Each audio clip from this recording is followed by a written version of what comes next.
महर्षि भारद्वाज ने उस अति प्राचीन युग में एक विमान शास्त्र नाम का ग्रंथ लिखा, जिसमें कई अद्भुत विमानों को निर्मित करने का तरीका बताया गया है। और इसी विमान शास्त्र का अध्ययन करने के बाद अमेरिका के राइट ब्रदर्स ने हवाई जहाज का निर्माण किया। अगस्त ऋषि पहले ही बिजली, पैराशूट और बैटरी का आविष्कार कर चुके थे। नमस्कार दोस्तों, हमारे देश के प्राचीन धर्म ग्रंथों वेद पुराणों से हमें अपने देश की गौरवशाली परंपरा के बारे में पता चलता है। लेकिन कुछ अज्ञानी लोग ऐसे भी हैं जो उस युग को केवल एक कपोल कल्पना मानते हैं, इस ऊपर विश्वास ही नहीं करते। तो कुछ लोग उसे एक चमत्कारी युग मानते हैं।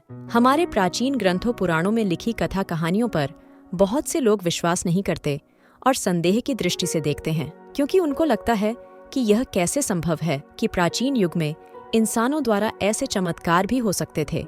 जैसे उस काल में वायुयान होते थे, अंतरिक्ष में सफर करने के लिए अंतरिक्ष यान भी होते थे। लोग एक ग्रह से दूसरे ग्रह की यात्रा करते थे, अंतरिक्ष में कहीं भी विचरण कर सकते थे। अद्भुत विमानों को धरती और आकाश में उड़ते थे। उस समय के ऋषि महर्षि अचानक से गायब होते थे और प्रकट होते थे। वो मन की गति से कहीं भी पहुंच सकते थे। जैसे भगवान राम और माँ सीता के विवाह के समय धनुष टूटने पर मन की गति से परशुराम भी हिमालय से मिथिला जनकपुरी पहुंच गए थे। महर्षि भारद्वाज ने उस अति प्राचीन युग में एक विमान शास्त्र नाम का ग्रंथ लिखा, जिसमें कई अद्भुत विमानों को निर्मित करने का तरीका बताया गया है। और इसी विमान शास्त्र का अध्ययन करने के बाद अमेरिका के राइट ब्रदर्स ने हवाई जहाज का निर्माण किया। अगस्त ऋषि पहले ही बिजली, पैराशूट और बैटरी का आविष्कार कर चुके थे, जिसका प्रमाण हमें अगस्त संहिता को देखने पर मिलता है। जब थॉमस अल्वा एडिशन बल्ब का आविष्कार कर रहे थे, तो इस दौरान वह कई मर्तबा अपने इस आविष्कार में फेल हुए। वो निराश हो चुके थे। फिर उन्होंने महर्षि अगस्त की अगस्त संहिता को पढ़ना शुरू किया। एक रात जब वो अगस्त संहिता के संस्कृत के श्लोक को पढ़ते पढ़ते सो गए। उस रात उन्हें स्वप्न में संस्कृत के उस श्लोक का अर्थ और रहस्य समझ में आ गया, जिससे उन्हें बल्ब बनाने में मदद काफी मिली। और ये बात एडिसन ने स्वयं एक पत्र के माध्यम से बताई थी। दोस्तों, वास्तविकता तो यही है कि अगस्त ऋषि एडिसन से पहले बल्ब बनाने की पूरी विधि अगस्त संहिता में लिख चुके थे। इसलिए उस प्राचीन युग को काल्पनिक युग ना कहकर वैज्ञानिक युग कहा जाए तो ज्यादा उचित होगा। दोस्तों, अभी हाल ही में तमिलनाडु की सरकार के मंत्री उदयनिधि स्टालिन ने सनातन धर्म को लेकर जो विवादित बयान दिया, उससे पूरे देश में उबाल आना तो तय था। वास्तव में देखा जाए तो इन जैसे लोगों को समझ ही नहीं कि सनातन धर्म वास्तव में है क्या, यह कब से प्रचलन में आया, सनातन धर्म के पहले क्या था। अगर इस मुद्दे पर बात करें तो जानेंगे कि सनातन धर्म का ना कोई आदि है ना कोई अंत। ऐसे में यह सवाल पूछना ही गलत है कि सनातन धर्म की उत्पत्ति कब हुई। दोस्तों, हम सभी ने रामचंद्र जी और श्री कृष्ण जी की अलौकिक शक्तियों के बारे में पढ़ा सुना है। श्री कृष्ण को 16 कलाओं का ज्ञान था, यानी 16 डायमेंशन में वह कहीं भी विचरण कर सकते थे, जबकि आज के मानव की पहुंच केवल 3 डायमेंशन यानी आयामों तक ही सीमित है, क्योंकि हमारा मस्तिष्क अभी उतना विकसित नहीं है। चौथा आयाम समय है, जिससे एल्बर्ट आइंस्टीन ने हमें परिचित कराया कि परिस्थितियां चाहे कैसी भी हो, समय का प्रवाह कभी नहीं रुकता। शायद इस पृथ्वी से बाहर किसी अन्य ग्रह में कोई ऐसी सभ्यता हो सकती है जिसने समय को अपनी मुट्ठी में रखा हो, जबकि वैदिक काल के हमारे ऋषि मुनि चौथे आयाम से भली भांति परिचित थे। इसीलिए वह समय में अपने आगे पीछे यानी भूतकाल या भविष्यकाल में जा सकते थे। जबकि 10वें आयाम के जानकार लोग देवता माने जाते हैं, क्योंकि उन्होंने 10 आयामों में महारत हासिल कर ली है। इसलिए संपूर्ण ब्रह्मांड में होने वाली सभी गतिविधियों को ये लोग आसानी से बदल सकते हैं। इन लोगों के लिए समय कोई मायने नहीं रखता, इसलिए हम कह सकते हैं कि वे अमर हैं। भौतिक विज्ञान की दृष्टि से किसी भी सभ्यता की आधुनिकता का पता इस बात से लगाया जाता है कि उसने कितने आयामों को पार कर लिया है। जिन सभ्यताओं ने इन सभी आयामों पर विजय प्राप्त की है, वे ही इस ब्रह्मांड के संतुलन के लिए जिम्मेदार हैं। लेकिन सवाल अब भी यही है कि क्या वाकई में इन ग्रंथों में लिखी बातें, कथा कहानियां केवल एक फिक्शन स्टोरी है, जिनका वास्तविकता से कोई लेना देना नहीं, या फिर उस समय के लोग वाकई में ऐसा कर पाते थे। तो दोस्तों, हम आपको बता दें, यदि आप धर्मशास्त्रों, वेद पुराणों का अच्छे से अध्ययन करेंगे तो जानेंगे कि वास्तव में यह कोई चमत्कारिक लोग नहीं, बल्कि हमारे ऋषि मुनि उस वक्त के महान वैज्ञानिक थे, जिनका मुकाबला करने के बारे में तो आज के वैज्ञानिक सोच भी नहीं सकते। उस वक्त यह जो भी घटनाएं होती थीं, जैसे गायब होना, अचानक से प्रकट होना, विमान उड़ाना या अंतरिक्ष में कहीं भी विचरण करना, एक ग्रह से दूसरे ग्रह जाना, यह सभी कुछ पॉसिबल था क्योंकि उस वक्त के लोग बहुत विकसित थे। उस वक्त के ऋषि मुनियों को कई आयामों का ज्ञान था।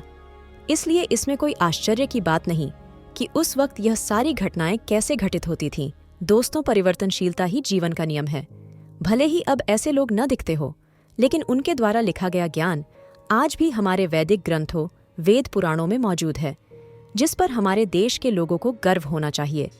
परंतु यही लोग अपने ही पवित्र ग्रंथों को संदेह की दृष्टि से देखते हैं, जबकि विदेशी हमारे धर्म ग्रंथों, हमारे वेद पुराणों को ट्रांसलेट करके न सिर्फ अपना ज्ञान बढ़ाते हैं, बल्कि अपने देश के विकास में भी हमारे वैदिक ग्रंथों का सहारा लेते हैं। दोस्तों, सनातन धर्म ऐतिहासिक वैदिक धर्म पर आधारित है, जो हिंदू धर्म का एक वैकल्पिक नाम भी है। हिंदू धर्म में सृष्टि के 2 सिद्धांत प्रचलित है, पहला वैदिक और दूसरा पौराणिक। वैदिक सिद्धांत में 5 महाभूतों की बात कही गई है, जिनमें पृथ्वी, जल, वायु, अग्नि और आकाश के अलावा मन, बुद्धि और अहंकार को मिलाकर प्रकृति के 8 तत्वों की बात की गई है। और इन्हीं तत्वों के आधार पर पुराणों में सतलोक का उल्लेख मिलता है। हमारे सदक ग्रंथों में प्रमाण है कि सतलोक पृथ्वी लोक से लगभग 16 शंख कोस की दूरी पर स्थित है। सतलोक सबसे ऊपर का लोक है। यहाँ जाने के बाद इंसान की कभी मृत्यु नहीं होती। उनके शरीर से निकलने वाला प्रकाश 16 सूर्यों जितना है। सतलोक को गीता में सनातन परम धाम और ऋग्वेद मंडल के 9वें सूक्त के 96 मंत्र के 20वें श्लोक में इसे रथधाम कहा है। सतलोक में पृथ्वी लोक की तरह हाहाकार नहीं है। वहाँ काम, क्रोध, लोभ, मोह और अहंकार जीव को दुखी नहीं करते, क्योंकि सतलोक में किसी भी प्रकार का कोई दुख है ही नहीं। अब आप सोचेंगे कि सतलोक के होने का आखिर प्रमाण क्या है, तो हम आपको बता दें कि सतलोक के एक नहीं अनेक प्रमाण हैं। कबीर सागर में 25वां अध्याय अमर मूल पृष्ठ 191 पर सतलोक का वर्णन देख सकते हैं।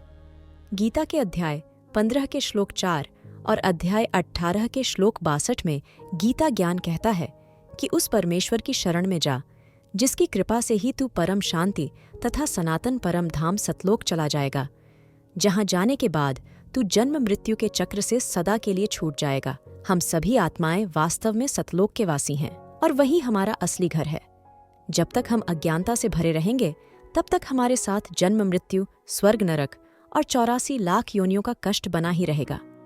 दोस्तों, हमारे धर्म ग्रंथ, वेद पुराण, उपनिषद, रामायण, महाभारत, श्रीमद् भागवत गीता, रामचरितमानस सब अलग अलग खंडकाव्य में लिखे गए हैं, लेकिन सबका सार एक ही है। दोस्तों, सनातन का अर्थ है शाश्वत या सदा बना रहने वाला, जिसका न आदि है न अंत। सनातन धर्म एक समय में पूरे विश्व में व्याप्त था, लेकिन अब धीरे धीरे षड्यंत्र के चलते यह धर्म सिमटता जा रहा है, जिसे वापस पहले की स्थिति में लाना हमारा और आपका परम कर्तव्य है, क्योंकि सनातन धर्म ही ऐसा धर्म है जो सबकी भलाई की बात करता है। सनातन धर्म कभी किसी धर्म की आलोचना नहीं करता, क्योंकि यही एक ऐसा धर्म है जो सब में व्याप्त है। इसलिए सनातन के बारे में कहा जाता है, सन ज्ञानम तनोति विस्तार यति इति सनातन, अर्थात जो शाश्वत, चिरस्थायी, निरंतर ज्ञान का विस्तार करें वही सनातन है। इसलिए इसकी विश्वसनीयता पर किसी को उंगली उठाने का कोई अधिकार नहीं है। दोस्तों, यदि आपको भी सनातन धर्म पर गर्व है तो इस वीडियो को लाइक और शेयर जरूर करें, और अगर आपने अब तक हमारा चैनल सब्सक्राइब नहीं किया है तो जरूर कर ले। मिलते हैं अब अगली वीडियो में, तब तक के लिए जय श्री राम।